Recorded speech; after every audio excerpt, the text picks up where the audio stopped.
നമസ്കാരം, ഞാൻ ബൈജു നായർ. നമ്മുടെ ചാനലിലേക്ക് സ്വാഗതം. 2014 വരെ ഇന്ത്യയുടെ രോമാഞ്ചമായിരുന്ന ഒരു മോഡലിനെയാണ് ഇന്ന് ഞാൻ പരിചയപ്പെടുത്തുന്നത്. നിങ്ങൾക്കെല്ലാം അറിയാമായിരിക്കും ഏതാണ് ഈ മോഡലെന്ന്. ഇത് ഹോണ്ട അക്കോർഡാണ്. ഹോണ്ട അക്കോർഡ് ഇന്ത്യയിലെ പണക്കാരുടെ ഒരു പ്രിയപ്പെട്ട വാഹനമായിരുന്നു. പണക്കാരുടെ എന്ന് ഞാൻ പറയാൻ കാരണം അന്ന് അല്പം വില കൂടുതലായിരുന്നു ഈ വാഹനത്തിന് മറ്റ് വാഹനങ്ങളുമായിട്ട് കമ്പയർ ചെയ്യുമ്പോൾ. എന്തായാലും എന്താണ് ഈ ഒരു പെർട്ടിക്കുലർ വാഹനത്തിൻ്റെ പ്രത്യേകത എന്ന് ചോദിക്കുകയാണെങ്കിൽ ഇത് 3.5 ലിറ്റർ എഞ്ചിനോട് കൂടിയ മോഡലാണ് എന്നുള്ളതാണ്.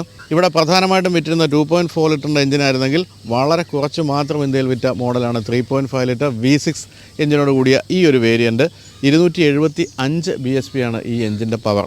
അത് കമ്പയർ ചെയ്യേണ്ടത് 2.4 ലിറ്ററുമായിട്ടാണെങ്കിൽ അത് 178 BHP ആയിരുന്നു എന്ന് മനസ്സിലാക്കുക.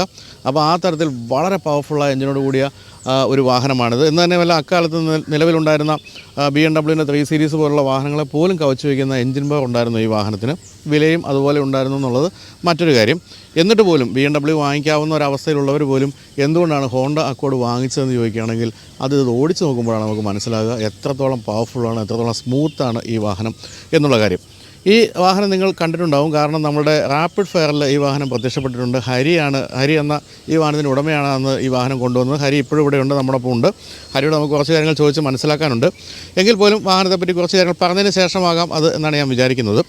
അപ്പോൾ ഈ വാഹനത്തെ സംബന്ധിച്ച് പറയുകയാണെങ്കിൽ ജാപ്പനീസ് വാഹനമാണ് ഹോണ്ട എങ്കിൽ പോലും ഇത് ഏറ്റവും അധികം വിറ്റഴിക്കപ്പെട്ടത് അമേരിക്കയിലാണ്, US ലാണെന്നുള്ളതാണ് എൻ്റെ പ്രത്യേകത. അമേരിക്കയിൽ ഏറ്റവും അധികം ഈ പെട്രോൾ കുടിയന്മാരായ വാഹനങ്ങൾ ഉണ്ടായിരുന്നൊരു കാലത്ത് അവിടെ ഒരു ഓയിൽ ക്രൈസിസ് പോലും ഉണ്ടായി 1970-കളിൽ.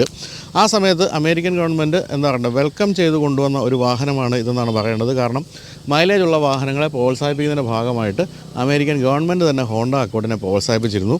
76-ലാണ് ആദ്യമായിട്ട് ഹോണ്ട അക്കോർഡ് അമേരിക്കയിലെത്തിയത്. അതിനുശേഷം ലോകവ്യാപകമായിട്ട് നോക്കുകയാണെങ്കിൽ 10 ലക്ഷത്തിലധികം ഹോണ്ട അക്കോർഡുകൾ വിറ്റഴിഞ്ഞു. ഇന്ത്യയിൽ 8ാം ജനറേഷൻ ഹോണ്ട അക്കോർഡാണ് അവസാനമായി പ്രത്യക്ഷപ്പെട്ടത്. അതാണ് നമ്മളിപ്പോൾ ഈ കാണുന്നത്. എന്ന് തന്നെയുമല്ല 2001 ആദ്യമായിട്ട് ഹോണ്ട അക്കോർഡ് വരുമ്പോൾ അത് 6th ജനറേഷൻ ഹോണ്ട അക്കോർഡായിരുന്നു. അപ്പോൾ ഇന്ത്യയിൽ ആദ്യമായിട്ട് വന്നത് 6th ജനറേഷൻ ആയിരുന്നു. 8th ജനറേഷനോട് കൂടി അരങ്ങൊഴിയുകയും ചെയ്തു. എന്തായാലും ഇപ്പോഴും ആര് കണ്ടാലും നോക്കി നിന്ന് പോകുന്ന ഈ വാഹനങ്ങളെപ്പറ്റി അറിയാവുന്നവരാരും കൊതിച്ചു പോകുന്നൊരു വാഹനമാണ് ഹോണ്ട അക്കോർഡിൻ്റെ 3.5 ലിറ്റർ V6 എഞ്ചിനോട് കൂടിയ ഈ ഒരു മോഡൽ എന്നുള്ള കാര്യത്തിൽ സംശയമില്ല. ഒരല്പം ചരിത്രത്തിലേക്ക് പോവുകയാണെങ്കിൽ 2001 ആദ്യമായിട്ട് ഈ വാഹനം ഇന്ത്യയിലെത്തി. അന്ന് 2.5 ലിറ്റർ എഞ്ചിനായിരുന്നു ഉണ്ടായിരുന്നതെങ്കിൽ പിന്നീട് ഒരു 3 ലിറ്റർ V6 എഞ്ചിനോട് കൂടിയ മോഡൽ അതിന് ശേഷം വന്നു. അതും കഴിഞ്ഞിട്ടാണ് ഈ ഒരു 3.5 ലിറ്റർ V6 എഞ്ചിനോട് കൂടിയ മോഡൽ വന്നത്. എന്തായാലും ഈ വാഹനത്തെ ഒന്ന് അടുത്ത് കാണാം. ഈ വാഹനത്തിൽ കുറച്ച് മാറ്റങ്ങൾ ഹരി വരുത്തിയിട്ടുണ്ട്. ഇപ്പോൾ ഉദാഹരണമായിട്ട് പറയുകയാണെങ്കിൽ ഇതിന് ഹെഡ്ലൈറ്റ് പോലുള്ള കാര്യങ്ങളെല്ലാം പുതിയതാക്കിയിട്ടുണ്ട്. ഇപ്പോൾ ഈ ഒരു ഹോണ്ട അക്കോർഡിൻ്റെ ഓണേഴ്സിൻ്റെയൊക്കെ ഗ്രൂപ്പുകളുണ്ട്, വാട്സപ്പ് ഗ്രൂപ്പുകളൊക്കെ ഉണ്ട്. തന്നെയല്ല ഇവർക്കെല്ലാം ഗ്ലോബൽ ഗ്രൂപ്പ് തന്നെ ഉണ്ടെന്നുള്ളതാണ് സത്യം. അപ്പോൾ ഇന്ത്യയിലൊക്കെ എന്തെങ്കിലും വാഹനത്തിൻ്റെ എന്തെങ്കിലും പാർട്സൊക്കെ വേണമെന്നുണ്ടെങ്കിൽ അമേരിക്കയിൽ നിന്ന് പോലും അയച്ചു കൊടുക്കുന്ന അല്ലെങ്കിൽ ജപ്പാനിൽ നിന്നൊക്കെ അയച്ചു കൊടുക്കുന്നൊരു പതിവുണ്ട്. അങ്ങനെയൊക്കെയാണ് ഏറ്റവും പുതിയ അക്കോർഡിൻ്റെ ഹെഡ്ലൈറ്റിലേക്കൊക്കെ ഇതൊക്കെ മാറ്റിയത്. അത്തരത്തിലുള്ള ചെറിയ മാറ്റങ്ങൾ ഒഴിച്ചു നിർത്തിയാൽ വാഹനം സ്റ്റോക്കാണ് എന്ന് തന്നെയാണ് പറയേണ്ടത്. അപ്പോൾ നമുക്ക് ഇന്ത്യക്കാരുടെ ഒരു കാലത്തെ ഹരമായിരുന്ന ഈ വാഹനത്തിനെ ഒന്ന് അടുത്ത് കാണാം.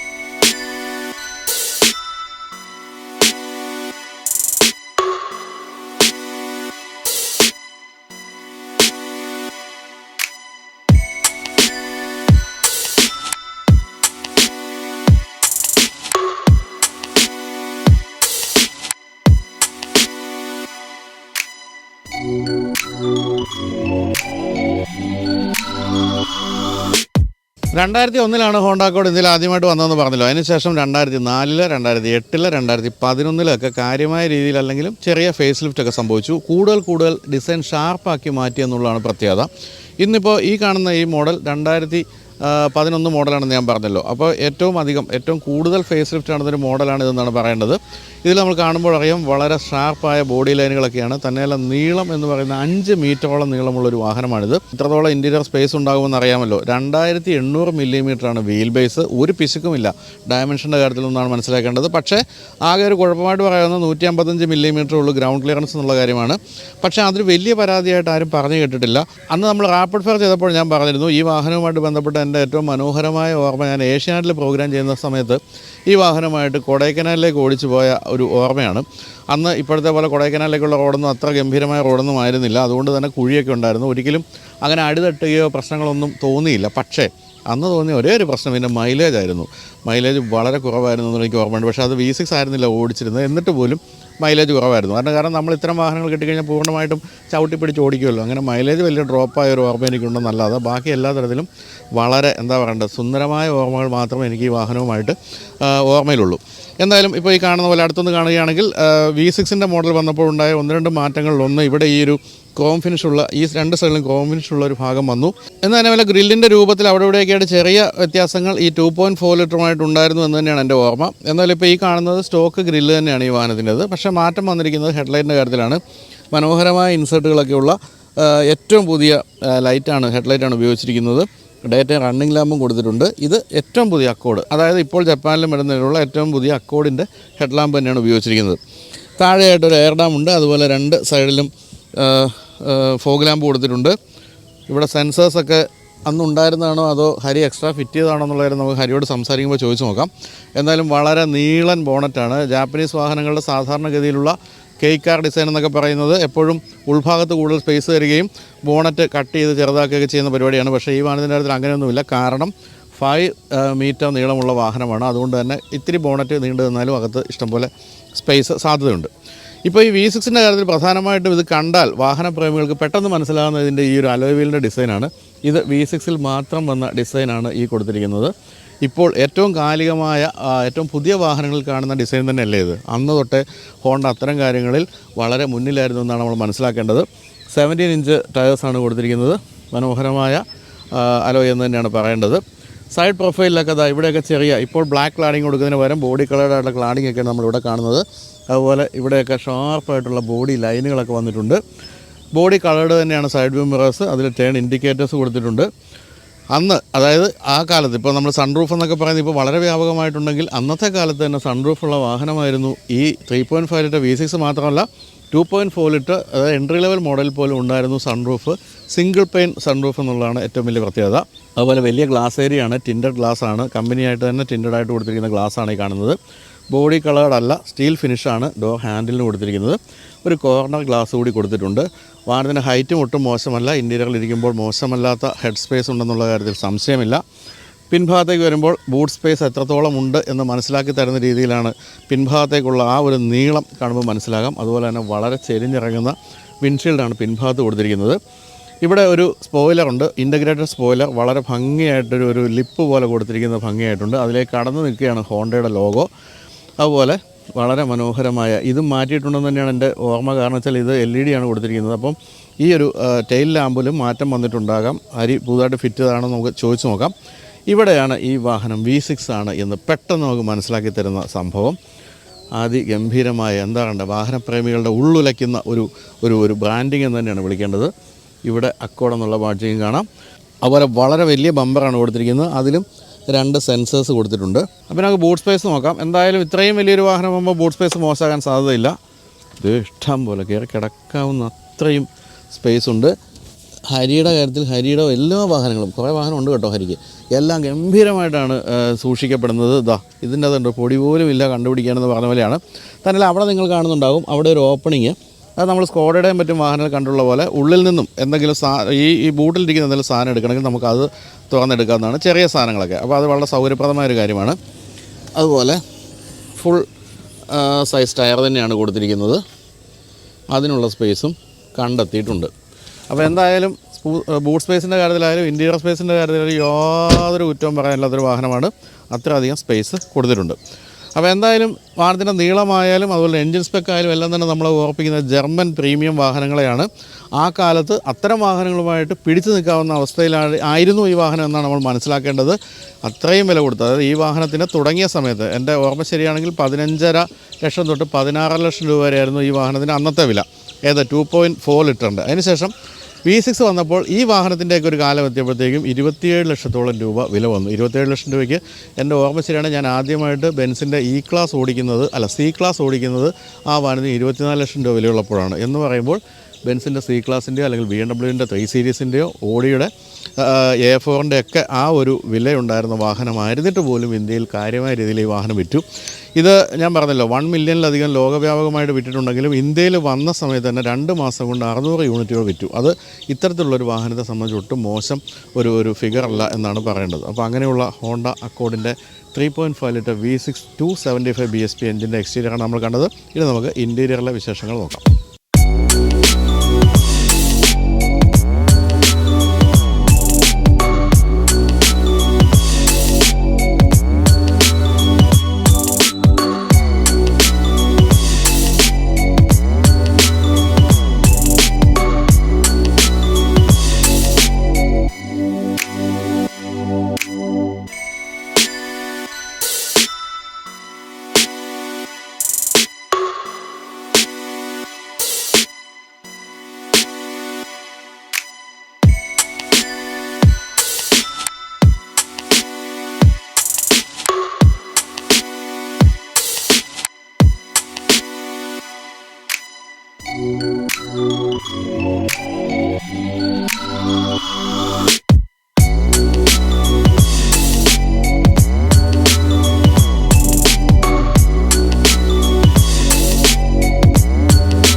ഏതാണ്ട് 14 വർഷം പഴക്കമുള്ളൊരു വാഹനത്തിൻ്റെ ഉള്ളിലാണ് ഞാൻ ഇരിക്കുന്നത് എന്നുള്ള കാര്യം ഒരിക്കലും നമുക്ക് തോന്നുകയില്ല. ഇപ്പോൾ ഇതിൻ്റെ ഇൻറ്റീരിയർ തുറന്ന് കണ്ടപ്പോൾ ഞാനും ഇപ്പോൾ ഇത് ഷൂട്ട് ചെയ്യേണ്ടിരുന്ന ശ്യാമൊക്കെ വാവ് എന്ന് പറഞ്ഞു പോയി. കാരണം അത്രയും ഗംഭീരമായ ഇൻറ്റീരിയറാണ്. ഇതിൻ്റെ ലെതറിൻ്റെയൊക്കെ ഒരു ക്വാളിറ്റി എന്ന് പറഞ്ഞാലുണ്ടല്ലോ അമ്പരപ്പിക്കുന്ന ക്വാളിറ്റിയാണ്. അതുപോലെ ഡാഷ്ബോർഡിൻ്റെ ഡിസൈൻ ഇതുണ്ട്, ഒരു പറവ ചിറക് വിരിച്ച് നിൽക്കുന്ന പോലെ തോന്നുന്ന രീതിയിലുള്ള ഒരു ഡിസൈനാണ്. വളരെ ഹെവി ആയിട്ടുള്ളൊരു ഡാഷ്ബോർഡ് എന്നാണ് നമുക്ക് തോന്നുക. അങ്ങനെ തന്നെയാണ്, കാരണം അങ്ങനെ എടുത്ത് വെച്ചിരിക്കുകയാണ് വലിയൊരു സാധനമെന്ന് നമുക്ക് തോന്നിപ്പോകും. അതുപോലെ ബ്ലാക്ക് ഫിനിഷും പിന്നെ ഇവിടെ ഒരു കുറച്ചുകൂടി ഒരു ടെക്സ്റ്റൈഡ് ആയിട്ടുള്ള ബ്ലാക്കും ഇവിടെ ഒരു വുഡ് ഫിനിഷുമാണ് കൊടുത്തത്. ഈ വുഡ് ഫിനിഷ് എൻ്റെ ഓർമ്മ ശരിയാണെങ്കിൽ V6-ൽ മാത്രമാണ് ഉണ്ടായിരുന്നതെന്നുള്ളതാണ് എൻ്റെ ഒരു ഓർമ്മ. അത് ഈ ഭാഗത്തൊക്കെ ക്യാരി ഓവർ ചെയ്തിട്ടുണ്ട്. ഈ കൺസോളിലൊക്കെ ആ ഒരു വുഡ് ഫിനിഷ് കൊടുത്തിട്ടുണ്ട്. അന്നത്തെ ഒരു വലിയ സംഭവമായിരുന്നു ഈ വുഡ് ഫിനിഷ് എന്ന് പറയുന്നത്. അതാണിപ്പോൾ നമ്മൾ ഈ വാഹനത്തിൽ കാണുന്നത്. 14 വർഷം മുമ്പ് ഉണ്ടായിരുന്നതിൽ ഏറ്റവും മികച്ച ഓഡിയോ സിസ്റ്റം എന്ന് തന്നെയാണല്ലോ പറയേണ്ടത്. പക്ഷേ അതിനുശേഷം ഇപ്പോൾ ഹരി ഇതിൽ ബ്ലൂടൂത്ത് കൂടി എനേബിൾ ചെയ്യിച്ചിട്ടുണ്ട്. അത് ആഫ്റ്റർ മാർക്കറ്റായിട്ട് ചെയ്യിച്ചിട്ടുണ്ട്. എങ്കിലും അന്ന് ഉണ്ടായിരുന്നതിൽ ഏറ്റവും മികച്ചതാണ്. CD പ്ലെയറൊക്കെയാണ് ഈ കാണുന്നത്. കണ്ടല്ലോ, ഇപ്പോഴത്തെ കുട്ടികൾക്ക് CD പോലും എന്താണെന്ന് അറിയാൻ സാധ്യതയില്ല. അത്രയും പഴയതായിപ്പോയി, വളരെ പെട്ടെന്ന് CD എന്നുള്ളതാണ് സങ്കടകരമായൊരു കാര്യം. AM FM CD ഓക്സിലറി അങ്ങനെയുള്ള കാര്യങ്ങളൊക്കെയാണ് ഇവിടെ കാണുന്നത്. ഇവിടെ റിയർ AC, ഫ്രണ്ട് AC അത്തരം കാര്യങ്ങളുടെയൊക്കെ ടോഗിൾ സ്വിച്ച് പോലുള്ള കാര്യങ്ങളുണ്ട്, അല്ലാത്ത സ്വിച്ചുകളുണ്ട്. അതുപോലെ പിന്നെന്താണ് ഇവിടെ ഫോൾഡർ, അതെല്ലാം ഈ ഒരു മ്യൂസിക് സിസ്റ്റത്തിൻ്റെതാണ്. ഇവിടെ അതിൻ്റെ സെലക്ടറാണ് ഇവിടെ ഈ കൊടുത്തിരിക്കുന്നത്.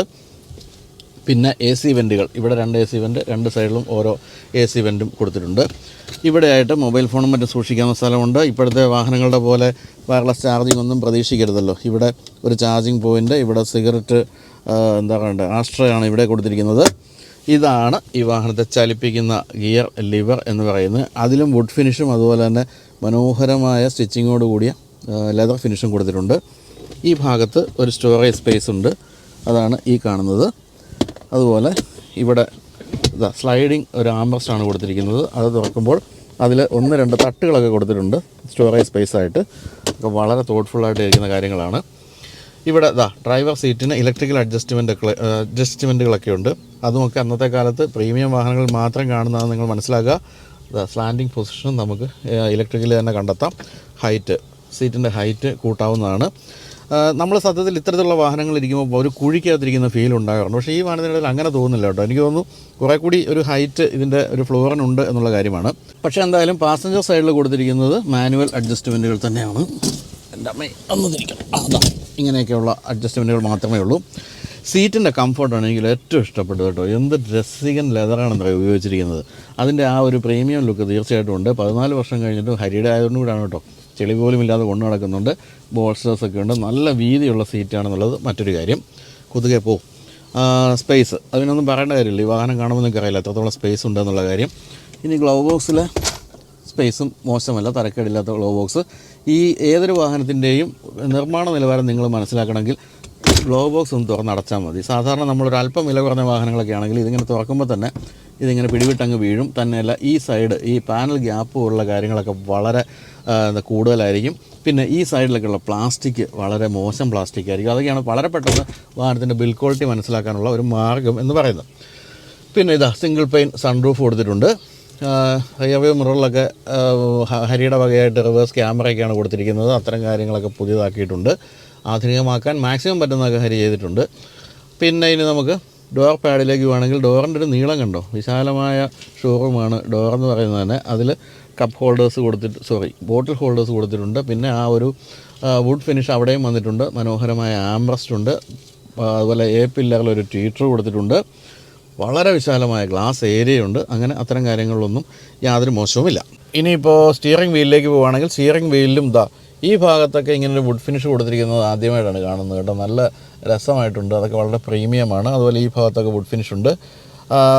സ്റ്റിയറിംഗിലെ കൺട്രോളുകൾ നോക്കുകയാണെങ്കിൽ ക്രൂയിസ് കൺട്രോളിൻ്റെ മാത്രം സ്വിച്ചുകൾ നമുക്കിവിടെ കാണാനുള്ളൂ. വോളിയം കൺട്രോളിന് പോലും സ്വിച്ചുകൾ അന്നത്തെ കാലത്ത് കൊടുത്തിട്ടില്ല. പക്ഷേ പാഡൽ ഷിഫ്റ്റേഴ്സ് ഉണ്ട് 2011 എന്നുള്ള കാര്യം മനസ്സിലാക്കുക. അതാണ് ഇവിടെ കാണുന്നത്.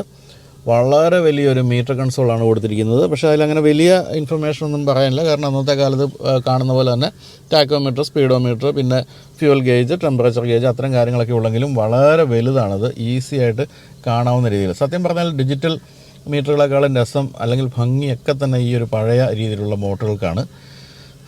ഇനി ഈ ഭാഗത്തേക്ക് വരുമ്പോൾ ഇവിടെ 1-2 സ്വിച്ചുകളുണ്ട്.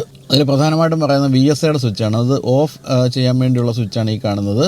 VSA എന്ന് പറഞ്ഞാൽ വെഹിക്കിൾ സ്റ്റെബിലിറ്റി അസിസ്റ്റാണ്. അതായത് നമ്മൾ കോർണറിങ് കാര്യമായ രീതിയിൽ വളവുകളൊക്കെ വീശുകയാണെങ്കിൽ വാഹനത്തിൻ്റെ സ്റ്റെബിലിറ്റി നഷ്ടപ്പെടാതിരിക്കുക, ഓവർ സ്റ്റിയർ ആകാതിരിക്കുക, അണ്ടർ സ്റ്റിയർ ആകാതിരിക്കുക തുടങ്ങിയ കാര്യങ്ങളൊക്കെ സെൻസറിൻ്റെ സഹായത്തോടുകൂടി നോക്കുന്ന സംവിധാനമാണിത്. നമുക്കെന്നാൽ ആവശ്യമില്ലെങ്കിൽ ഓഫ് ചെയ്യാം. അതാണ് VSA ഓഫ് എന്നുള്ള കാര്യം അവിടെ കാണുന്നത്. ഇപ്പോൾ ഈ സൈഡിൽ നമുക്ക് കാണാവുന്നത് സൈഡ് വ്യൂ മിറേഴ്സിൻ്റെ അഡ്ജസ്റ്റ്മെൻറ്റുകൾ, അതിൻ്റെ ഫോൾഡ് ചെയ്യണമെങ്കിൽ അതിനുള്ള അഡ്ജസ്റ്റ്മെൻറ്റൊക്കെയാണ്. ഓരോ കാര്യത്തിലുമുള്ള നിലവാരം എന്ന് പറഞ്ഞാൽ അമ്പരപ്പിക്കുന്ന നിർമ്മാണ നിലവാരമാണെന്നുള്ള കാര്യത്തിൽ സംശയമില്ല. ഇപ്പോഴും എത്രയോ കാലികമാണ് ഈ വാഹനത്തിൻ്റെ ഇൻറ്റീരിയർ എന്ന് കാണുക. ഇപ്പോഴും ഏതൊരു വാഹനത്തെയും തോൽപ്പിക്കാൻ സാധിക്കും. ആ രീതിയിലുള്ള എൻജിൻ പെർഫോമൻസും ഈ വാഹനത്തിന് ഇപ്പോഴും ഉണ്ട്. റണ്ണിങ് ബോർഡിൽ അക്കോഡ് എന്നുള്ള ബാഡ്ജിങ് കണ്ടുകൊണ്ടാണ് നമ്മൾ ഉൾഭാഗത്തേക്ക് കയറുന്നത്.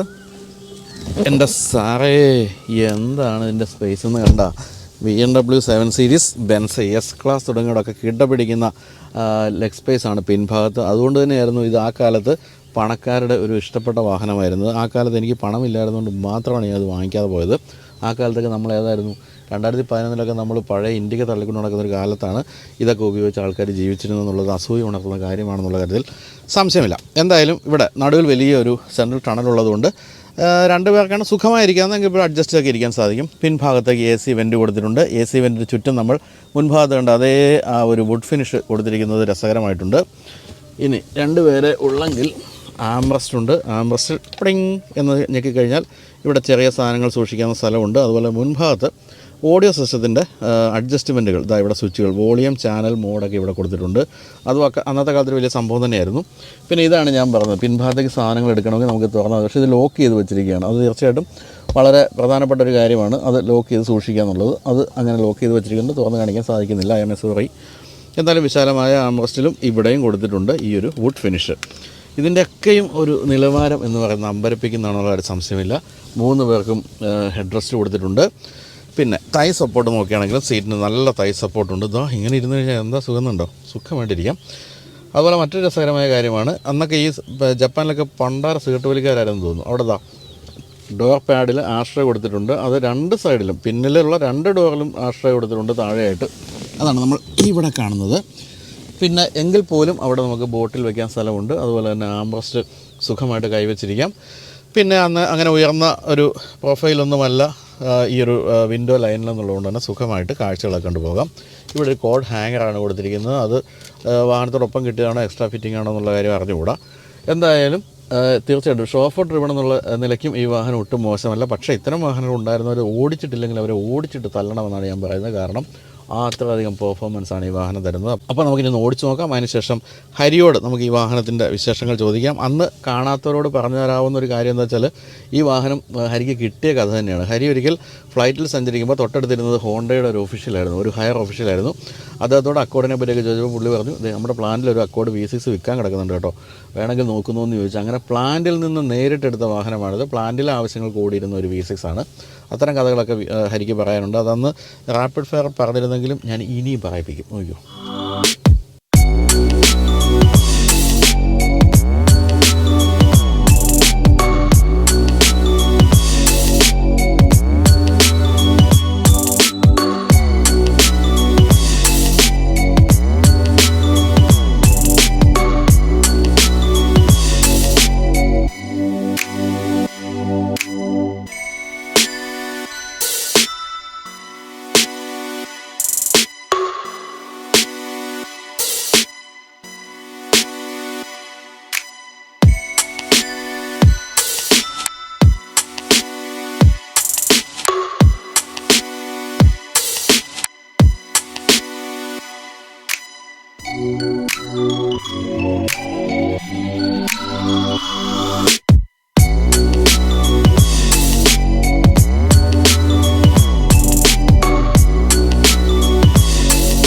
അപ്പോൾ അങ്ങനെ ആ പഴയ പുലിയെ ഞാനിപ്പോൾ ഇങ്ങനെ ഓടിച്ചുകൊണ്ടിരിക്കുകയാണ്. സത്യം പറഞ്ഞാൽ നന്നായിട്ട് കാല് കൊടുത്ത് തകർപ്പനായിട്ടൊന്ന് ഓടിക്കേണ്ടതാണ്. പക്ഷേ നമ്മൾ ഈ പറഞ്ഞ പോലെ എപ്പോഴും ട്രാഫിക് നിയമങ്ങൾ പാലിക്കുകയും നമ്മളിപ്പോൾ ഈ ഓടിച്ചുകൊണ്ടിരിക്കുന്ന റോഡിൽ ഞാൻ പറയാറുണ്ടല്ലോ, എപ്പോഴും അപകടം നടക്കുന്നുണ്ട്. കാരണം ഇതൊരു രണ്ട് സൈഡിലും തീരാത്തൊരു സ്ട്രെച്ച് ആയതുകൊണ്ട് പലരും വന്ന് മാരക സ്പീഡിലൊക്കെ ഓടിക്കുന്നുണ്ട്. ഇപ്പോൾ അവിടെ ഡ്രൈവിംഗ് ആഘോഷമാക്കരുതെന്നൊക്കെ എഴുതി വെച്ചിട്ടുണ്ട്. രാവിലെ നാട്ടുകാർ ഇടികൊള്ളാൻ എന്നെ കൊണ്ട് വയ്യ, അതുകൊണ്ട് നമ്മൾ കുറച്ചൊരു മയത്തിലാണ് ഓടിക്കാൻ പോകുന്നത്. എന്തായാലും ഈ വാഹനം ഓടിച്ചു തുടങ്ങുമ്പോൾ നമ്മൾ ആദ്യം ശ്രദ്ധിക്കുന്ന കാര്യം ഇതിൻ്റെ ഒരു വെയിറ്റാണ്. വെയിറ്റ് എന്ന് വെച്ചാൽ മാരക വെയിറ്റാണ്, പറയാതിരിക്കാൻ പറ്റില്ല.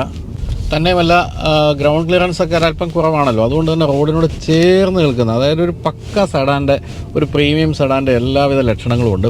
സ്റ്റിയറിംഗ് ഒരു അല്പം ടൈറ്റാണ്. എനിക്ക് തോന്നുന്നു ഇത് ഈ ഒരു കൈവിട്ട് പോകാവുന്ന ഒരു വാഹനമായതുകൊണ്ട് തന്നെ അത് അങ്ങനെ മനഃപൂർവ്വം ചെയ്തിരിക്കുന്ന ഒരു കാര്യമാണെന്നുള്ള കാര്യമാണ്. പിന്നെ പാഡ് ഷിഫ്റ്റേഴ്സ് ഉണ്ട്. ഡൗൺ ഷിഫ്റ്റ് ചെയ്ത് ഞാൻ പോവുകയാണ്. എനിക്ക് ശബ്ദം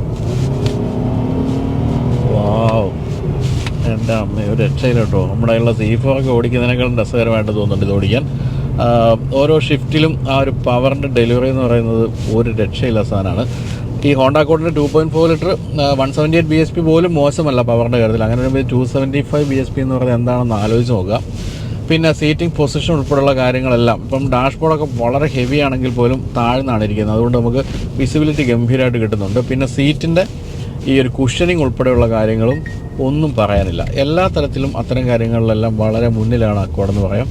ഇത്രയും വർഷം 10-14 വർഷത്തെ പഴക്കമുണ്ടെങ്കിലും ഇപ്പോഴും അത് ഹരിയുടെ ഒരു രീതി അങ്ങനെ ആയതുകൊണ്ട് കൂടിയാണ്, അത്രയധികം വെൽ മെയിൻറ്റൈൻഡ് ആയതുകൊണ്ട് തന്നെ ഒരു ശബ്ദമോ ഒരു കാര്യമോ കേൾക്കാനില്ല. പിന്നെ ഇൻസുലേഷൻ എന്ന് പറയുന്നത് ഗംഭീരമാണ്. അകത്തേക്ക് ടയർ ഒരയുന്ന ശബ്ദം പോലും കേൾക്കുന്നില്ല എന്ന് പറയാം. നമ്മൾ ആ പാഡ് ഷിഫ്റ്റിൽ ഡൗൺ ഷിഫ്റ്റ് ചെയ്ത് ഓടിക്കുമ്പോൾ മാത്രമാണ് ആ ഒരു ഹൃദയഹാരിയായ ആ ഒരു എക്സോ സൗണ്ട് കേൾക്കുന്നത്, അല്ലെങ്കിൽ ഒരു സൗണ്ടും ഇല്ല. ചുറ്റും നടക്കുന്ന ഒന്നും അറിയാതെ അങ്ങനെ ഗംഭീരമായിട്ട് ഓടിച്ചു പോകാം. ഇപ്പോൾ ഹരിയോട് സംസാരിച്ചപ്പോൾ പറഞ്ഞ 1-2 കാര്യങ്ങളുണ്ട്. നമ്മൾ ആദ്യം പറഞ്ഞതിൽ 1-2 കാര്യങ്ങൾ വ്യത്യാസമുള്ളത്, ഇന്ത്യയിലെ V6-ൽ ഈ സ്റ്റിയറിംഗ് വീലിന് ചുറ്റുമുള്ള ഈ ഒരു വുഡൻ ഫിനിഷുള്ള ഭാഗം ശരിക്കും ഒരു അലൂമിനിയം ഫിനിഷായിരുന്നതാണ്. അതുപോലെ തന്നെ ഗിയർ ലെവൽ കാണുന്ന വളരെ ചെറിയ ഈ ഒരു വുഡ് ഫിനിഷൊക്കെ ഈ ഒരു അലൂമിനിയം ഫിനിഷായിരുന്നതൊക്കെ ജപ്പാനിൽ നിന്നും അതിൻ്റെ കിറ്റ് വാങ്ങിച്ച് മാറ്റി ഈ ഒരു ജാപ്പനീസ് സ്പെക്കിലുള്ള വാഹനങ്ങളുടെ രീതിയിലേക്ക് മാറ്റിയിരിക്കുകയാണ്. എന്തായാലും ഈ വുഡൻ ഫിനിഷ് തന്നെയായിരിക്കും തീർച്ചയായിട്ടും ഒരു അലൂമിനിയം ഫിനിഷൊക്കെ നല്ലത്. മറ്റേ ഒരു പഴയ ലുക്ക് വരും. ഇതങ്ങനെയല്ല, ഇത് എത്ര കാലം വേണമെങ്കിലും ഒരു പുതിയ ലുക്കിലങ്ങ് നിന്നുകൊള്ളും. എന്തായാലും ഇപ്പോൾ നമ്മുടെ റോഡിലുള്ള ഏതൊരു വാഹനത്തെക്കാളും വലിയൊരു വാഹനമാണ്. 5 മീറ്റർ നീളം എന്ന് പറഞ്ഞാൽ ചെറിയ കാര്യമല്ല. അപ്പോൾ 5 മീറ്റർ നീളവും അതുപോലെ 2600 മില്ലിമീറ്ററിലധികം വീൽ ബേസും ഉള്ളൊരു വമ്പൻ വാഹനമാണ് നമ്മൾ ഓടിച്ചുകൊണ്ടിരിക്കുന്നത്. എന്നാൽ അത്ര വലിയൊരു വാഹനം ഓടിക്കുന്ന ഫീലല്ല. വളരെ ചെറിയൊരു വാഹനം ഓടിക്കുന്ന കൺട്രോളുകൾ ഉൾപ്പെടെയുള്ള കാര്യങ്ങളെല്ലാം വളരെ ലൈറ്റാണ്. എന്തായാലും ഇത്തരം വാഹനങ്ങൾ കയ്യിലുള്ളവരാരും വിൽക്കാനുള്ള യാതൊരു സാധ്യതയുമില്ല. ഇനി നമുക്ക് ഈ വാഹനത്തിൻ്റെ സ്പെക്കുകളിലേക്ക് പോവുകയാണെങ്കിൽ 2 വേരിയൻറ്റുകളാണ് ഈ വാഹനത്തിന് അവസാന കാലം വരെ ഉണ്ടായിരുന്നത്. ഒന്ന് നമ്മളിപ്പോൾ ഓടിക്കുന്ന V6 3.5 ലിറ്റർ V6, പിന്നെ എന്നുള്ളത് 2.4 ലിറ്റർ ആയിരുന്നു. അപ്പോൾ ആദ്യം നമുക്ക് 2.4 ലിറ്ററിലേക്ക് പോവുകയാണെങ്കിൽ അതിൽ ഇൻലൈൻ 4 സിലിണ്ടർ ആയിരുന്നു ഉണ്ടായിരുന്ന എൻജിൻ സ്പെക്ക്. 2354 cc ആയിരുന്നു. 178 bhp അറ്റ് 6500 rpm ആയിരുന്നു അതിൻ്റെ മാക്സിമം പവർ. അതുപോലെ 222 ന്യൂട്ടൺ മീറ്റർ അറ്റ് 4300 rpm ആയിരുന്നു മാക്സിമം ടോർക്ക്. അതിന് കമ്പനി പറയുന്ന മൈലേജ് മാനുവലിന് 12.88 കിലോമീറ്റർ പെർ ലിറ്ററും ഓട്ടോമാറ്റിക്കിന് 11.8 കിലോമീറ്റർ പെർ ലിറ്ററുമായിരുന്നു. അതിലും 5 സ്പീഡ് ഓട്ടോമാറ്റിക്കും അതുപോലെ തന്നെ 5 സ്പീഡ് മാനുവലുമാണ് ഉണ്ടായിരുന്നത്. അതിനും പാഡ് ഷിഫ്റ്റേഴ്സ് ഉണ്ടായിരുന്നു. ഇനിയിപ്പോൾ നമ്മൾ ഈ V6 3.5 V6ലേക്ക് വരികയാണെങ്കിൽ ഇത് 3471 cc ആണ്. 6 സിലിണ്ടറാണ്, വി ഷേപ്പ് 6 സിലിണ്ടറാണ്. 275 bhp, 6200 RPM-ലാണ്, 339 ന്യൂട്ടൺ മീറ്റർ 339 ന്യൂട്ടൺ മീറ്റർ 5000 RPM-ലുമാണ് കിട്ടുന്നത്. ഇതിൽ 5 സ്പീഡ് ഓട്ടോമാറ്റിക് ഗിയർ ബോക്സ് ഉള്ള ഒരു വേരിയൻറ്റ് മാത്രമേ ഉണ്ടായിരുന്നുള്ളൂ. അതിന് 10.7 കിലോമീറ്ററാണ് കമ്പനി പറയുന്ന മൈലേജ്. അതാണിപ്പോൾ ഹരി പറഞ്ഞത് 4-5 ഒക്കെ കിട്ടും എന്നുള്ള കാര്യം. ഹൈഡ്രോളിക് പവർ സ്റ്റിയറിംഗ് ആണ് ഉപയോഗിച്ചിരിക്കുന്നത്. അതുപോലെ തന്നെ 4 വീലിലും ഡിസ്ക് ബ്രേക്കാണ് കൊടുത്തിരുന്നത്. പക്ഷേ ഇതിൻ്റെ ആദ്യം വന്നിരുന്ന 3 ലിറ്റർ V6-ൽ പക്ഷേ 2 വീലിൽ മാത്രമായിരുന്നു ഡിസ്ക്. ഇതിലാണെങ്കിൽ 4 വീലിലും ഡിസ്ക്കാണ്. ഒന്നാന്തര സസ്പെൻഷനാണ്. Independent double wishbone with coil spring and സ്റ്റെബിലൈസറാണ് മുൻഭാഗത്ത്. അതുപോലെ പിൻഭാഗത്ത് multilink with coil spring and stabiliser. അപ്പോൾ എയർ സസ്പെൻഷൻ്റെ ഒരു ഫീല് കിട്ടുന്നുണ്ടെന്നുള്ള സത്യമാണ്. ആ രീതിയിൽ മനോഹരമാണ് ഇതിൻ്റെ സസ്പെൻഷൻ. എന്തായാലും 2004 ആദ്യമായിട്ട് V6 വന്നപ്പോൾ ഞാൻ പറഞ്ഞല്ലോ, അത് 3 ലിറ്റർ V6 ആയിരുന്നു. അത് 221 bhp ആയിരുന്നു. ഇനിയിപ്പോൾ ഈ വാഹനത്തിൻ്റെ ഒരു ഡ്രൈവബിലിറ്റിയെ പറ്റിയൊക്കെ പറയുകയാണെങ്കിൽ 6200 RPM-ലാണ് മാക്സിമം പവർ കിട്ടുന്നത്. അതുപോലെ ടോർക്ക് എന്ന് പറയുന്നത് ഗംഭീരമാണ്. 339 ന്യൂട്ടൺ മീറ്റർ 5000 RPM-ലാണ് കിട്ടുന്നത്. പിന്നെ മറ്റൊരു കാര്യമുള്ള വേരിയബിൾ സിലിണ്ടർ മാനേജ്മെൻറ്റ് ഉണ്ടോ എന്നുള്ള കാര്യമാണ്. അതായത് ഒരു പർട്ടിക്കുലർ RPM കഴിയുമ്പോൾ മാത്രമേ ഈ 6 സിലിണ്ടറുകൾ ഓപ്പൺ ആവുകയുള്ളൂ. നമ്മളൊരു സ്റ്റോപ്പ് പെട്ടെന്ന് വാഹനം നിർത്തുകയാണെങ്കിൽ 3 സിലിണ്ടർ കട്ട് ഓഫ് ആകുന്നു. കാല് കൊടുത്തു തുടങ്ങുമ്പോൾ 4 സിലിണ്ടർ മാത്രം ഓടുന്നു. അപ്പോൾ 6 സിലിണ്ടറിൻ്റെ പൂർണ്ണമായ പ്രയോജനം കിട്ടണമെങ്കിൽ നമ്മൾ നന്നായിട്ട് ആക്സിലേറ്റ് ചെയ്താൽ മാത്രമേ കിട്ടുകയുള്ളൂ. അതുവരെ മൈലേജ് നിലനിർത്താൻ വേണ്ടിയാണ് ഈ ഒരു സിലിണ്ടർ കട്ട് ചെയ്യുന്ന സംവിധാനം ഉള്ളത്. അതുപോലെ മര്യാദയ്ക്ക് ഓടിക്കുമ്പോൾ ഈക്വലായിട്ടൊന്നും ലൈറ്റ് ഡാഷ്ബോർഡ് തെളിയുന്നുണ്ടെങ്കിൽ പോലും എത്ര ഈക്വയിൽ ഓടിച്ചാലും നമുക്കറിയാമല്ലോ ഇതിൻ്റെ മൈലേജ് എന്ന് പറയുന്നത് അത്ര കൂടുതലൊന്നും ഒരിക്കലും കിട്ടില്ല. എന്തായാലും ഒരു കൃത്യമായ V6-ൻ്റെ ഒരു അബ്സല്യൂട്ട് ജോയ് എന്ന് പറയുന്നത് നമ്മൾ ആസ്വദിക്കണമെങ്കിൽ ഒരു 4500 RPM തൊട്ട് 7000 RPM വരെയുള്ള ആ ഒരു ടോർക്ക് ബാൻഡിലാണ്. 8.64 സെക്കൻഡ്സാണ് 100 കിലോമീറ്റർ വേഗത എടുക്കാൻ വേണ്ടി വരുന്നത്. അതിനുശേഷം 200 കിലോമീറ്റേഴ്സ് എടുക്കണമെങ്കിൽ 18 സെക്കൻഡാണ് വേണ്ടി വരുന്നത്. എന്തായാലും ഇത്തരത്തിലുള്ള ഫിഗേഴ്സ് എല്ലാം നമ്മളെ ഓർപ്പിക്കുന്നത് ഇത് ഒരു ജർമ്മൻ പ്രീമിയം വാഹനങ്ങളുടെ ഒരു ഫിഗേഴ്സാണ്. പക്ഷേ അവയേക്കാൾ അല്പം വില കുറവായിരുന്നു എന്നുള്ളതാണ് മറ്റൊരു കാര്യം. തന്നെയുമല്ല, ജാപ്പനീസ് വാഹന നിർമ്മാതാക്കളിൽ ഇത്രയധികം വിജയിപ്പിച്ച ഒരു വാഹനം നിർമ്മിച്ച മറ്റൊരു വാഹന നിർമ്മാതാവുമില്ല. അപ്പോൾ എന്തായാലും ഈ ഒരു വാഹനം, അതായത് ഒരു ഹൈബ്രിഡ് വരുന്നതിന് തൊട്ട് മുമ്പുള്ള വാഹനം 2014 നിർത്തലാക്കിയിട്ട് പിന്നെ കുറച്ച് കാലം അക്കോർഡിൻ്റെ ഹൈബ്രിഡ് ഇന്ത്യയിൽ വന്നു. അതിലുണ്ടായിരുന്നത് 2 ലിറ്റർ IVTEC എഞ്ചിനായിരുന്നു. 145 bhp, 175 ന്യൂട്ടൺ മീറ്റർ ടോർക്ക്. അതോടൊപ്പം തന്നെ ഒരു 1.3 കിലോവാട്ടിൻ്റെ മോട്ടറും കൂടി ചേർന്നിട്ട് 215 bhp പവറുള്ള ഒരു മോഡലായിരുന്നു. ആ മോഡലിൻ്റെ ഒരു ഗുണം എന്താണെന്ന് വെച്ചാൽ മൈലേജ് കൂടുതലായിരുന്നു. പക്ഷേ എപ്പോഴും നമ്മൾ പ്രതീക്ഷിക്കുന്നത് ഈ വാഹനത്തിൻ്റെ ഒരു പെർഫോമൻസാണ്. അത്തരം കാര്യങ്ങളിൽ അല്പം പിന്നിലായിരുന്നുകൊണ്ട് തന്നെ കാര്യമായ രീതിയിൽ ആരും അത് ഏറ്റെടുത്തില്ല. 37 ലക്ഷം രൂപയായിരുന്നു ഇത് അവസാനിക്കുന്ന കാലത്ത് വാഹനത്തിൻ്റെ എക്സ്ഷോറൂം വില. എന്തായാലും അതിനുശേഷം കാര്യമായ രീതിയിൽ ആളുകൾ ഏറ്റെടുക്കാത്തതിനെ തുടർന്ന് പൂർണ്ണമായും വാഹനം അങ്ങ് നിർത്തലാക്കിയാണ് ഇന്ത്യയിൽ ചെയ്തത്. ഇപ്പോഴും പുറം രാജ്യങ്ങളിലൊക്കെ അക്കൗണ്ട് നന്നായിട്ട് പോകുന്നുണ്ടെങ്കിലും ഇന്ത്യയിൽ എന്തുകൊണ്ടോ തിരിച്ചു കൊണ്ടിരുന്ന കാര്യം ഹോണ്ട ഇതുവരെ കൺസിഡർ ചെയ്തിട്ടില്ല. അപ്പോൾ ആ തരത്തിലൊക്കെയുള്ള വാഹനമാണ് നമ്മൾ ഓടിച്ചു കഴിഞ്ഞത്. എന്തായാലും കാലാകാലം ചരിത്രത്തിൽ ഒരു വലിയ ഒരു സംഭവമായിട്ട് തന്നെ ഈ വാഹനം നിലനിൽക്കും എന്നുള്ള കാര്യത്തിൽ സംശയമില്ല. ഇത് കയ്യിലുള്ള ആരും വിൽക്കാനുള്ള സാധ്യതയുമില്ല. കാരണം ഇത് ഒരു നിധി പോലെ സൂക്ഷിക്കുന്നവരാണ് ഇപ്പോഴുള്ളവർ എല്ലാവരും തന്നെ. ഇനി ഒരിക്കലും ഒരു 3.5 ലിറ്റർ പെട്രോൾ എഞ്ചിനുള്ള മോഡലൊന്നും വരാനുള്ള സാധ്യതയുമില്ല. കാരണം വെച്ചാൽ വാഹന നിർമ്മാതാക്കളെല്ലാവരും തന്നെ എഞ്ചിൻ്റെ ക്യൂബിക് കപ്പാസിറ്റിയൊക്കെ കുറച്ച് പവർ കൂട്ടുന്ന രീതിയിലുള്ള വാഹനങ്ങൾ അല്ലെങ്കിൽ ടെക്നോളജിയാണ് കൊണ്ടുവന്നുകൊണ്ടിരിക്കുന്നത്. അതുകൊണ്ട് തന്നെ 3.5 ലിറ്റർ V6 പെട്രോൾ എന്നൊക്കെ പറഞ്ഞാൽ ഇനിയിപ്പോൾ ചരിത്രത്തിൻ്റെ ഭാഗമായിട്ട് തന്നെ നിലനിൽക്കാനേ സാധ്യതയുള്ളൂ. അല്ലാതെ പ്രൊഡക്ഷൻ സൈഡിൽ വരാനുള്ള സാധ്യത വളരെ കുറവാണ്.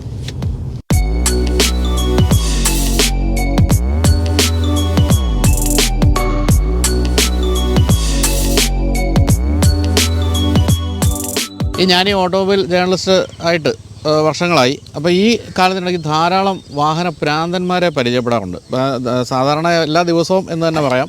അപ്പോൾ ഞാനൊക്കെ എപ്പോഴും വിചാരിക്കണം ഞാനൊന്നും ഒരു വാഹന പ്രാന്തനേ അല്ലല്ലോ എന്ന് പലരെയും പരിചയപ്പെടുമ്പോൾ അങ്ങനെ എനിക്ക് തോന്നിയ ഒരാളാണ് ഈ ഹരി. നമസ്കാരം Hari, welcome back to my channel, അല്ല അവർ ചാനൽ. ഓക്കെ, അതായത് ഹരിയെ നിങ്ങൾ കണ്ടിട്ടുണ്ടാവും. അന്ന് ഈ വാഹനമായിട്ട് വന്നത് സാമാന്യ ഹിറ്റായ ഒരു എപ്പിസോഡായിരുന്നു. എന്തായാലും ഇതുപോലെ ഇത്തിരി പഴയ വാഹനമാണല്ലോ ഇത്, വേണമെങ്കിൽ പുതിയ വാഹനങ്ങൾ വാങ്ങിക്കാവുന്ന അവസ്ഥയിലുള്ള ആളായിട്ട് പോലും ഈ പഴയ വാഹനം മെയിൻറ്റെയിൻ ചെയ്യുന്നത് മാത്രമല്ല വേറെയും ഇടിവെട്ട് വാഹനങ്ങളൊക്കെ ഹരിയുടെ ശേഖരത്തിലുണ്ട്. അപ്പോൾ ഞാനിപ്പോൾ പറഞ്ഞു നമ്മൾ ഹരി ഇതെങ്ങനെ വാങ്ങിച്ചു എന്നുള്ളത് ഞാനിപ്പോൾ ഒന്ന് ഓർപ്പിച്ചായിരുന്നു നമ്മുടെ പ്രേക്ഷകരെ. അതായത് ഇതുപോലെ ഈ ഹോണ്ടയുടെ ഒഫീഷ്യലിനെ ഫ്ലൈറ്റ് വെച്ച് പരിചയപ്പെട്ട് അദ്ദേഹം വഴിയാണ് ഈ വാഹനം വാങ്ങിച്ചത്. അപ്പം അത് 2011 മോഡലാണ്. ഏത് വർഷം വാങ്ങിച്ചത് ഹരി? കഴിഞ്ഞ വർഷം തുടക്കമാണ് മേടിച്ചത്. കഴിഞ്ഞ വർഷം. അതെ അതെ. അപ്പോൾ എത്ര ഓടിയിട്ടുണ്ടായിരുന്നു ഇത് വാങ്ങിക്കുമ്പോൾ? 32,000 കിലോമീറ്റർ. അത്രേ ഉള്ളൂ. അതും അവരുടെ ഒഫീഷ്യൽസ് ഒക്കെ ആയിരുന്നു ഓടിച്ചിരുന്നുള്ളതുകൊണ്ട് പക്കായിരിക്കും മെയിൻറ്റൈൻഡ് അല്ലേ? കംപ്ലീറ്റ് സർവീസ് ഹിസ്റ്ററി എല്ലാം ഇതായിരുന്നു. ശരി. അപ്പോൾ ഇത് മനസ്സിലൊരു ആഗ്രഹമായിട്ടുണ്ടായിരുന്നോ ഈ ഹോണ്ട V6 അക്കോർഡ് V6 വാങ്ങിക്കണം എന്നുള്ളത്? Honda മനസ്സിലുണ്ടായിരുന്നു Accord. V6 കോയിൻസിഡന്റലി കയ്യിൽ വന്നതാണ്. ശരി. അതെ. അപ്പോൾ അത് അതിനു മുമ്പ് V6 ഓടിച്ചിട്ടുണ്ടോ അക്കോർഡിന്റെ? ഇല്ല ഇല്ല. ഇല്ല. മറ്റേ അക്കോർഡ് ഓടിച്ചിട്ടുണ്ടോ? 2.4 ഓടിച്ചിട്ടുണ്ടോ? ഇല്ല, അക്കോർഡ് ഓടിച്ചിട്ടേ ഇല്ല. ഓ അത് ശരി. കണ്ട് ഇൻസ്പയർ ആയിട്ടേ ഉള്ളൂ വെഹിക്കിൾ. ശരി. അപ്പോൾ ഇതല്ലാതെ ഇപ്പോൾ ഏതൊക്കെ വണ്ടികളാണ് കയ്യിലുള്ളത്? ഇപ്പോൾ ഒരു C ക്ലാസ് ഉണ്ട്, C250. വെർണ ഉണ്ടായിരുന്നു, റീസെന്റ് കൊടുത്തു. എലൈറ്റ് i20 ഉണ്ട്, ഫോർഡ് ഫിയസ്റ്റ ഉണ്ട്. കറക്റ്റ്. നമ്മൾ അന്ന് കാണുമ്പോൾ ഇദ്ദേഹം അന്യസംസ്ഥാന തൊഴിലാളിയായിരുന്നു. ഇപ്പം മലയാളിയായി, പൈസ അടച്ച് മലയാളിയാക്കിയിരിക്കുകയാണ്. എന്താണ് ഈ ഇത്രയും വാഹനങ്ങൾ, പ്രത്യേകിച്ച് ബെൻസിന്റെ C ക്ലാസ് ഒക്കെ ഓടിക്കുന്ന ആളെന്നുള്ള നിലയ്ക്ക് എന്താണ് ഒരു ഡിഫറൻസ് ഈ വാഹനത്തിൽ ഫീൽ ചെയ്യുന്നത്? എൻജിൻ സ്പെസിഫിക്കേഷൻ വലിയൊരു ഫാക്ടറാണ്. റോഡ് പ്രസൻസ് അതിനേക്കാളും വലിയ ഫാക്ടറാണ്. പിന്നെ ഒരു നല്ലൊരു കളക്ടേഴ്സ് കാർ വേണമെന്നുണ്ടായിരുന്നു. അപ്പോൾ അതുകൂടിയാണ് ഒരു സ്പെഷ്യാലിറ്റി കാർ, റോട്ടിൽ യൂണീക്കായിട്ട് നിൽക്കുന്ന ഒരു വെഹിക്കിൾ. അത് ജനങ്ങൾ മനസ്സിലാക്കുന്നുണ്ടോ ഇതുമായിട്ട് വെളിയിറക്കുമ്പോൾ? പല സ്ഥലങ്ങളിൽ അത് നോട്ടത്തിൽ നിന്ന് മനസ്സിലാക്കിയിട്ടുണ്ട്. ചില സ്ഥലങ്ങളിൽ V6 ആൾക്കാർ റോട്ടിൽ വരുമ്പോൾ സ്റ്റിക്കർ ആണോ എന്ന് ചിലപ്പോൾ പരീക്ഷിക്കാറുണ്ട്. സിഗ്നലിന്റെ ഒക്കെ വിട്ടു പോകുമ്പോൾ. പിന്നെ രാവിലെ ഒരു എക്സ്പീരിയൻസ് ഉണ്ടായി. ആണല്ലേ? അതെ അതെ. ശരി. അതായത് ഇപ്പം എനിക്ക് തോന്നുന്നു ഇപ്പം നിലവിലുള്ള മിക്കവാറും എല്ലാ വാഹനമായിട്ട് വേണം പിടിക്കാവുന്ന ഒരു അവസ്ഥയുണ്ട് ഇതിന്റെ ഒരു എഞ്ചിൻ സ്പെക് വെച്ച് നോക്കിക്കഴിഞ്ഞാൽ അല്ലേ? പറയാൻ പറ്റില്ല, ബട്ട് ഒരു സൂപ്പർ കാർ റിലേറ്റഡ് ഒരു സ്പെക്ക് ആണ് വരുന്നത്. അതെ അതെ. മാസീവ് റോഡ് പ്രസൻസും. അതെ. എന്താണ് ഇതിൻ്റെ ഒരു മൈലേജ് ആയിട്ട് പറയുന്നത്? കാരണം ഇത്രയും ഇപ്പം ഈ 275 BSP ഉള്ള ഒരു വാഹനത്തെ സംബന്ധിച്ച് മൈലേജ് പെട്രോൾ എഞ്ചിനും കൂടെ ആയതുകൊണ്ട് ഒന്നും കാണാൻ സാധ്യതയില്ലല്ലോ അല്ലേ? എത്ര ഉണ്ട് മൈലേജ്? നന്നായിട്ട് നല്ല ഹൈ RPM ഓടിക്കുകയാണെന്നുണ്ടെങ്കിൽ 4.5, അല്ലാന്നുണ്ടെങ്കിൽ ബിറ്റ്വീൻ 4.5 to 5.5 മാക്സിമം അതാണ് കിട്ടുന്നത്. മര്യാദയ്ക്ക് ഓടിച്ചാലോ? അല്ല 6 എനിക്ക് തോന്നുന്നില്ല കിട്ടുന്നുള്ളത്. ശരി. അപ്പോൾ അദ്ദേഹം ഒരു എന്താ പറയുക, കൊണ്ടു നടക്കാൻ ഇത്തിരി ബുദ്ധിമുട്ടുള്ള കക്ഷിയാണ്. മെയിൻ്റനൻസ് അങ്ങനെ വേറെ വരുന്നില്ല. ഇത് ശരിക്കും പറഞ്ഞാൽ കേരളത്തിൽ എനിക്ക് തോന്നുന്നത് വല്ല 1-2 V6 എവിടെയെങ്കിലും ഉണ്ടെങ്കിലായി അല്ലേ? കേരളത്തിൽ എൻ്റെ അറിവിൽ registered V6 Kerala registration officially ചെയ്തത് 2 വണ്ടിയോ 3 വണ്ടിയോ. ഇത് 3ാമത്തെ 4ാമത്തെ ആയിരിക്കും. അങ്ങനെ ആകുമ്പോൾ ഇത് മെയിൻ്റനൻസിന് കൊടുക്കുമ്പോൾ നമ്മുടെ ഇവിടുത്തെ സർവീസ് സെന്റേഴ്സിൽ ഇവർ ഇതിനെപ്പറ്റിയൊക്കെ ബോധവാന്മാരാണോ? എന്താണ് ഈ സാധനം എന്നുള്ളതിനെ പറ്റി? എനിക്ക് നെഗറ്റീവ് എക്സ്പീരിയൻസ് എല്ലാം ഉണ്ടായിട്ടുണ്ട്. അതെ, സർവീസ് സെന്റർ പേര് എടുത്ത് പറയുന്നില്ല, പക്ഷെ അവിടെ വെച്ചിട്ട് എന്താ പറയുക, ഗിയർ ഓയിലിൻ്റെ അകത്ത് എഞ്ചിൻ ഓയിൽ ഒഴിക്കാൻ പോയി പ്രസൻസിൽ വെച്ചിട്ട്. ഞാൻ എന്നിട്ട് സർവീസ് മാനേജറെ വിളിച്ചോണ്ട് വരിക. അപ്പോൾ അത് വെഹിക്കിളിനെ പറ്റി അറിയാത്ത ആളാണെങ്കിൽ അവരെന്നിട്ട് പറഞ്ഞു, അല്ല അത് ട്രെയിനിയാണ് അതാണെന്നൊക്കെ പറഞ്ഞു വരും. പക്ഷെ അത് ഒഴിച്ചിരുന്നെങ്കിൽ ആ വണ്ടി തന്നെ നമുക്ക് നഷ്ടപ്പെടുമായിരുന്നു. ശരിയാണ്. അവരൊക്കെ ഈ പറഞ്ഞ സാധാരണ അക്കോടി പണിതിട്ടുണ്ടാവും അല്ലേ? ഈ ഒരു V6 ഉണ്ടാവില്ല. പക്ഷെ പെൻസിലർ ഹോണ്ട കുണ്ടന്നൂർ എക്സ്പേർട്സ് ആണ്. അതെന്തുകൊണ്ടാണെന്നറിയോ?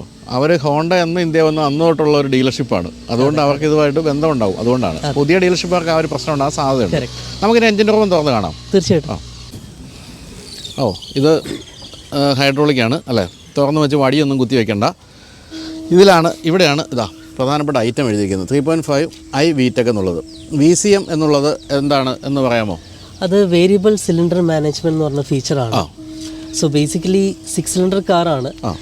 ഇതിന്റെ ഫ്യൂൽ എഫിഷ്യൻസിയും കൂടെ കണക്കിലെടുത്തിട്ടാവാം car 3 cylinder, 4 cylinder and 6 cylinder അങ്ങനെ 3 ഇതായിട്ട് എന്താ പറയുക കൺവേർട്ട് ആവും ഓട്ടോമാറ്റിക്കലി. അതായത് നമ്മളിപ്പോൾ ഒരു നല്ല സ്പീഡിൽ പോകുന്നു, 6 സിലിണ്ടർ ഓപ്പൺ ആയിട്ടിരിക്കുന്ന ഒരു സമയത്ത് നമ്മളൊരു ട്രാഫിക് ലൈറ്റ് നിർത്തുകയാണെങ്കിൽ പെട്ടെന്ന് 3 സിലിണ്ടറും കട്ടായി 3 സിലിണ്ടർ ആവും.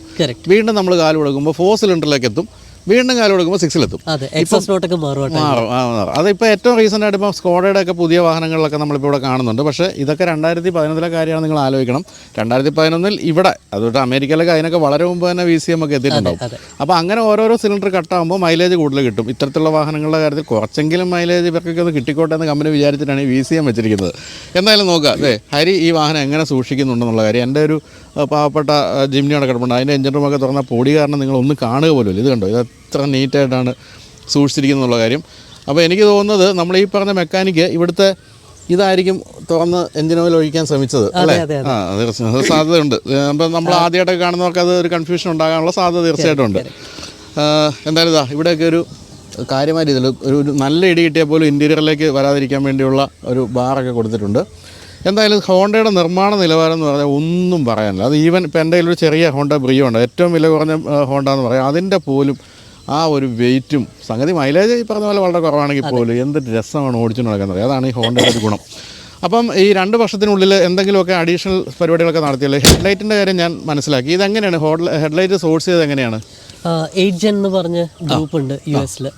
അപ്പോൾ അതിൻ്റെ അകത്ത് അവർ അപ്ഡേറ്റ്സ് ഒക്കെ ഇടാറുണ്ട്, എന്തെങ്കിലും പുതിയ പാർട്സ് ഒക്കെ വരുമ്പോഴേക്കും. അപ്പോൾ ഇപ്പോൾ നിലവിലുള്ളത് 8 ജനറേഷൻ ആണോ US-ൽ? അല്ല, സോറി, അത് കഴിഞ്ഞ് 2 ജനറേഷൻ. ഈ ജനറേഷനുള്ള വണ്ടികളുടെ ഗ്രൂപ്പ്. അപ്പോൾ അതിൽ ഇന്ത്യക്കാരുണ്ടോ ആ ഗ്രൂപ്പിൽ? ഇന്ത്യക്കാരുണ്ട്, അതിനകത്ത് ഉണ്ട്.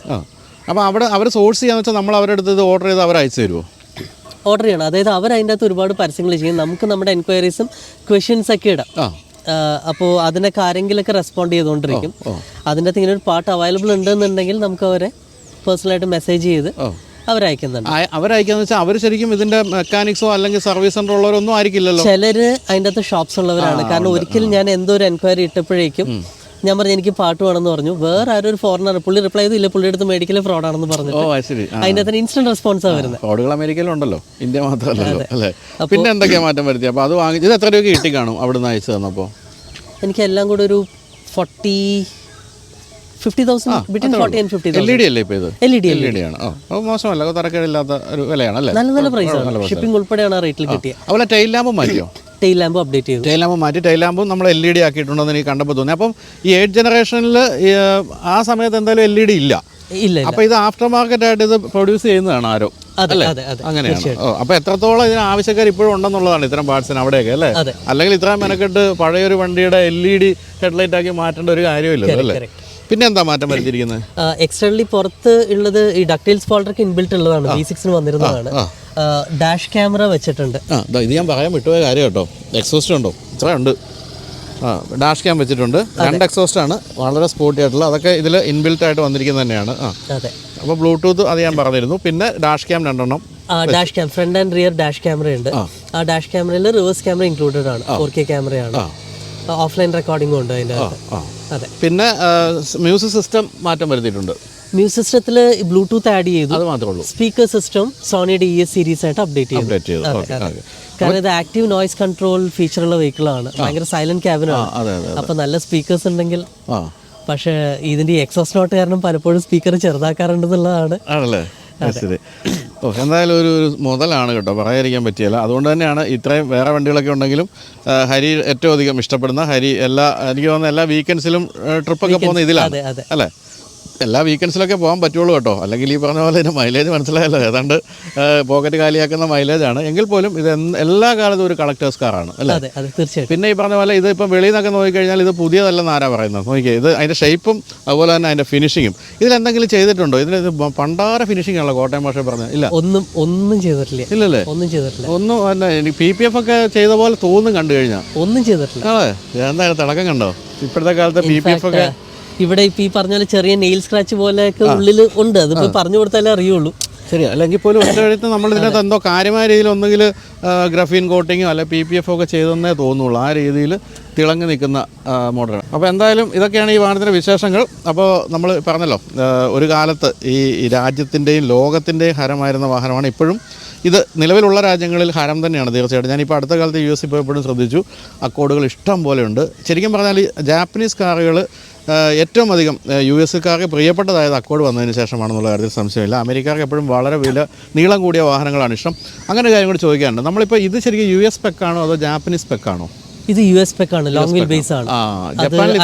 ഡിസൈൻ നമുക്ക് മനസ്സിലാക്കാൻ സാധിക്കും. കാരണം ജപ്പാൻകാർക്ക് എപ്പോഴും ചെറിയ വണ്ടികളാണ്, കേക്ക് കാർ എന്ന് വിളിക്കുന്ന ചെറിയ വാഹനങ്ങളാണ് ഇഷ്ടം. അതുകൊണ്ട് അവർ US-ന് വേണ്ടി തന്നെ ലോങ് വീൽ ബേസിൽ അയച്ച വാഹനങ്ങളാണ് പിന്നെ ഇന്ത്യയിലേക്ക് ഇമ്പോർട്ട് ചെയ്ത് വന്നത്. അതെ. അപ്പോൾ അങ്ങനെ ഒരു പ്രത്യേകത ഉണ്ട്. ഇത് അമേരിക്കക്കാരനാണ്. ഒരു എന്താ പറയുക, ജന്മം കൊണ്ട് ജാപ്പനീസ് ആണെങ്കിലും കർമ്മം കൊണ്ട് ഇദ്ദേഹം അമേരിക്കക്കാരനാണ്. അപ്പോൾ എന്നാലും താങ്ക് യു സോ മച്ച് അപ്പോൾ ഇനിയിപ്പോൾ പുതിയ ഏതെങ്കിലും വാഹനങ്ങൾ വാങ്ങിക്കാനുള്ള പരിപാടി ഉണ്ടോ?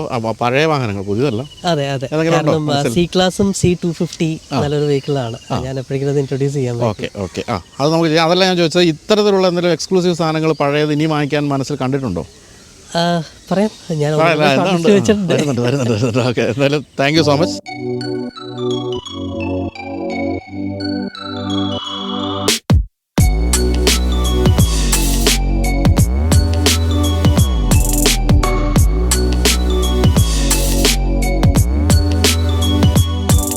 അപ്പോൾ എന്തായാലും വളരെ സന്തോഷമുണ്ട് രാവിലെ ഇങ്ങനെ ഒരു വാഹനം ഇൻട്രൊഡ്യൂസ് ചെയ്തതിൽ. അപ്പോൾ ഈ നമ്പർ നോക്കി വെച്ചോ, ഇത് എവിടെയെങ്കിലും കണ്ടാൽ മനസ്സിലാക്കാം ഇത് ഹരിയുടെയാണ്. ഇതിന് കാശ് കൊടുത്ത് കാണണമല്ലോ. 9090 ഇല്ലേ? ലൈറ്റായിട്ട് കൊടുത്തു അല്ലേ? എത്ര കൊടുത്തു? 25 ഉള്ളൂ. 25 കിട്ടിയല്ലേ? എന്തായാലും നല്ല നമ്പരുമാണ്. അപ്പോൾ ഇതൊക്കെയാണ് വാഹനത്തിൻ്റെ വിശേഷങ്ങൾ എന്ന് പറഞ്ഞല്ലോ. അപ്പം വീഡിയോ ഉണ്ട് എല്ലാവർക്കും എൻ്റെ ഹരിയുടെ മക. നന്ദി, ബൈ.